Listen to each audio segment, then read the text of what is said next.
அனர்த்தத்தால் பாதிக்கப்பட்டு பெரும் உயிரிழப்புகளை சந்தித்த பகுதிக்குள் திடீரென நுழைந்த ஜனாதிபதி அனுரகுமார் திசாநாயக்க கண்ணீருடன் தமது வலிகளை சொன்ன மக்கள். இலங்கையை நெருங்கும் பேராபத்து. இன்று முதல் 14ஆம் திகதி வரையில் வானிலையில் ஏற்பட்ட திடீர் மாற்றம், தொடர்ச்சியாக பெய்ய போகும் கடும் மழை, எச்சரிக்கை விடுத்த யாழ் பல்கலைக்கழகத்தின் புவியியல் துறையின் தலைவர் நாகமுத்து பிரதீபராஜா.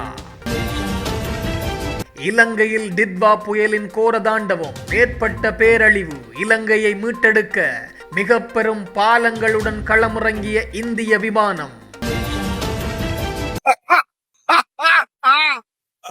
என்னடால் மோட்டர் பைக்ல மோட்டர் பைக் ஓடைகள்ல ஒரு கையில கேமரா வச்சு போகிறது சட்டப்படி குற்றமாடி சட்டம் சொல்றேன் சட்டப்படி குற்றவா. பேரிடரினால் மிக பெரும் பாதிப்புகள் நிகழ்ந்துள்ள இலங்கையில் பொறுப்பற்ற விதமாக செயற்படும் நாடாளுமன்ற உறுப்பினர் அர்ஜுனா ராமநாதன் வீதிகளில் செல்வோருக்கு ஆபத்தை ஏற்படுத்தும் வகையில் மோட்டார் சைக்கிளில் சாகச பயணம். பூசா சிறைச்சாலையில் தடுத்து வைக்கப்பட்டுள்ள பாதாள உலக குழுவின் தலைவன் லொக்குப்பட்டியை கொலை செய்வதற்கு நடந்த முயற்சி, அதிரடியாக கைது செய்த போலீசார். இலங்கை முழுவதிலும் இன்று முதல் எதிர்வரும் 14ஆம் தேதி வரை பலத்த மழைக்கு வாய்ப்புள்ளது என்று யாழ்ப்பாணம் பல்கலைக்கழகத்தின் புவியியல் துறையின் சிரேஷ்ட விரிவுரையாளர் பேராசிரியர் நாகமுத்து பிரதீபராஜா தெரிவித்துள்ளார். இன்று இலங்கையின் தென்மேற்கு பகுதியை மையமாக கொண்டு வளிமண்டல தளம்பல் நிலை உருவாகும் வாய்ப்புள்ளது. அத்தோடு அதிக ஈரப்பதன் கொண்ட கீழே காற்றுகளின் வருகையும் இருக்கும். எனவே இன்று முதல் எதிர்வரும் 14ஆம் தேதி வரை நாடு முழுவதும் பல பகுதிகளுக்கும் மழை கிடைக்கும் வாய்ப்புள்ளது. குறிப்பாக 9ஆம் திகதி 12ஆம் மாதம் 2025 முதல் 12ஆம் திகதி 12ஆம் மாதம் 2025 திகதிகளில் நாடு முழுவதும் பலத்த பகுதிகளுக்கும் கனமழை கிடைக்கும் வாய்ப்புள்ளது. குறிப்பாக மத்திய மாகாணம், தென் மாகாணம், மேல் மாகாணம், உவா மாகாணம், சப்ரகமுவ மாகாணம், வடக்கு மாகாணம், கிழக்கு மாகாணம், வடமத்திய மாகாணம் போன்றவற்றின் பல பகுதிகளுக்கும் கனமழை கிடைக்கும் வாய்ப்புள்ளது. மிக முக்கியமாக மேற்குறிப்பிட்ட இந்த நாட்களில் மத்திய மாகாணம், உவா மாகாணம், மேல் மாகாணம், சப்ரகமுவ மாகாணம் போன்றன ஏனைய பகுதிகளை விட அதிக மழையை பெறும் வாய்ப்புள்ளன. மலையக உறவுகளே, மேலும் சில நாட்கள் நீங்கள் மண் சரிவு மற்றும் வெள்ள அனர்த்தங்களில் இருந்து பாதுகாப்பான இடங்களில் இருப்பதுதான் சிறந்தது. இன்றும் மலையகத்தின் பல பிரதேசங்களினது மண் ஈர உள்ளடக்கத்தை முழுமையாக கொண்டுள்ளது.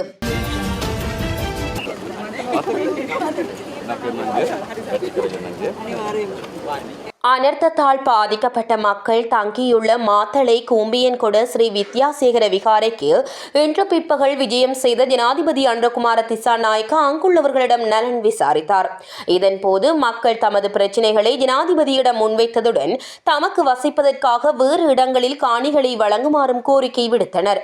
இடம்பெயர்ந்த மக்களை மீள குடியமர்த்தல் மற்றும் இழப்பீடு தொடர்பாக அரசாங்கம் எடுத்துள்ள தீர்மானங்கள் குறித்தும் ஜனாதிபதி அவர்களுக்கு தெரிவித்தார்.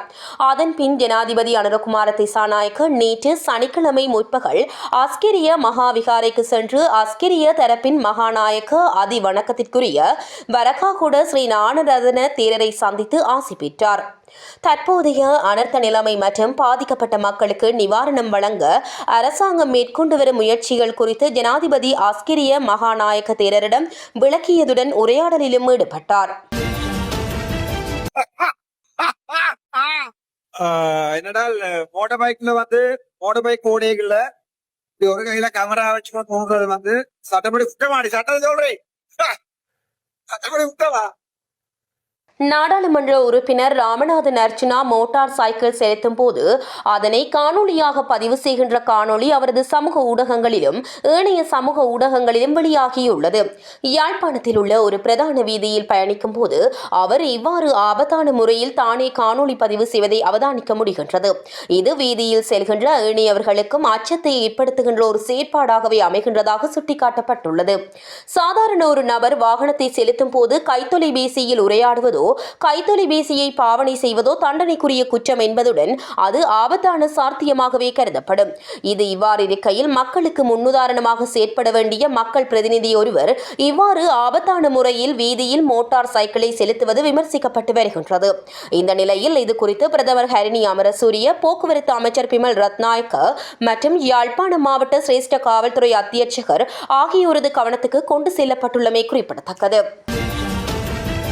இலங்கையில் ஏற்பட்ட இயற்கை பேரழிவை அடுத்து இலங்கைக்கு உதவும் வகையில் இந்தியா நிவாரண உதவிகளை வழங்கி வருகின்றது. இதன்படி சாகர பந்து நடவடிக்கையின் கீழ் இலங்கைக்கு வழங்கப்படும் நிவாரண உதவியில் இந்தியாவின் 9வது நிவாரண விமானம் நேற்று மதியம் கட்டுநாயக்க விமான நிலையத்தை வந்தடைந்தது. இந்த விமானம் 110 அடி நீளமும் 65 மெட்ரிக் டன் எடையும் கொண்ட பெய்லி பாலம் மற்றும் ஒரு JCB பெக்கோ இயந்திரத்தை சுமந்து வந்தது. மேலும் இந்திய ராணுவ பொறியாளர் படையை சேர்ந்த 13 பொறியாளர்கள் உதவி வழங்க இங்கு வந்துள்ளனர். இலங்கை ராணுவ பொறியாளர் படையை சேர்ந்த அதிகாரிகள் குழுவும் இலங்கையில் உள்ள இந்திய உயர்ஸ்தானிகர் ஆலயத்தை சேர்ந்த அதிகாரிகள் குழுவும் இந்த பொருட்களை பெறுவதற்காக கட்டுநாயக்க விமான நிலையத்தில் இருந்தனர். மேலும் சுவிட்சர்லாந்தில் இருந்து அனர்த்த நிவாரண உதவிகளை ஏற்றிக் கொண்டு வந்த விமானம் இன்று காலை கட்டுநாயக்க விமான நிலையத்தை வந்தடைந்தது. உதவி பொருட்களில் நீர் சுத்திகரிப்பான்கள் மற்றும் அவற்றின் செயல்பாட்டிற்கு தேவையான பல உபகரணங்கள் உள்ளன. 2.6 மெட்ரிக் டன் எடையுள்ள இந்த உதவி பொருட்கள் 17 பொதிகளை கொண்டுள்ளன. இலங்கைக்கான சுவிஸ் துணை தூதர் ஒலிவர் பிராஸ் மற்றும் அனர்த்த முகாமைத்துவ மத்திய நிலையத்தின் அதிகாரிகள் குழுவும் இந்த நிகழ்வின் போது விமான நிலையத்தில் இருந்தனர்.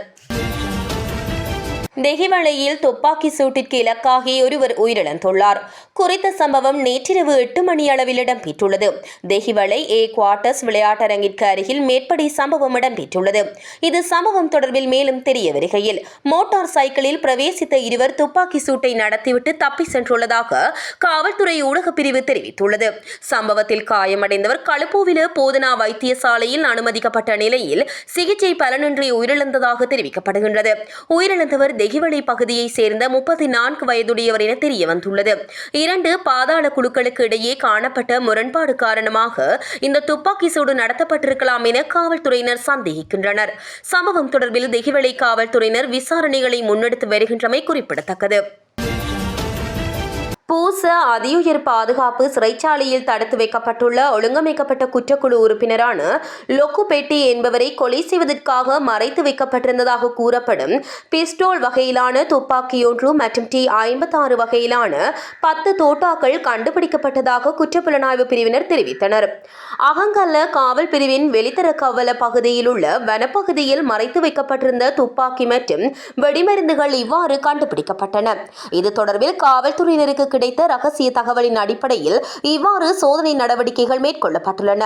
பூச சிறைச்சாலையில் தடுத்து வைக்கப்பட்டுள்ள பாதாள உலக குழு உறுப்பினர் லொக்குபெட்டியின் ஆதரவுடன் துபாய்க்கு தப்பிச் சென்று தலைமறைவாகியுள்ள கரந்தேனிய சுத்தாவின் மைத்துனரை கொலை செய்ததற்காக பழிவாங்கும் நோக்கில் லொக்குபெட்டி என்பவரை நீதிமன்றத்திற்கு அழைத்து செல்லும் சந்தர்ப்பத்தில் கொலை செய்ய திட்டமிடப்பட்டுள்ளதாக தகவல்கள் கிடைக்கப்பெற்றுள்ளன. குறித்த கொலைக்கு பயன்படுத்துவதற்காகவே கண்டுபிடிக்கப்பட்ட துப்பாக்கி மற்றும் தோட்டாக்கள் மறைத்து வைக்கப்பட்டுள்ளதாக விசாரணைகளில் தெரிய வந்துள்ளது. மேலும் இவ்வாறு துப்பாக்கி மற்றும் தோட்டாக்களை மறைத்து வைத்த நபர்களை கண்டறிய விசாரணைகள் இடம்பெற்று வருகின்றமை குறிப்பிடத்தக்கது.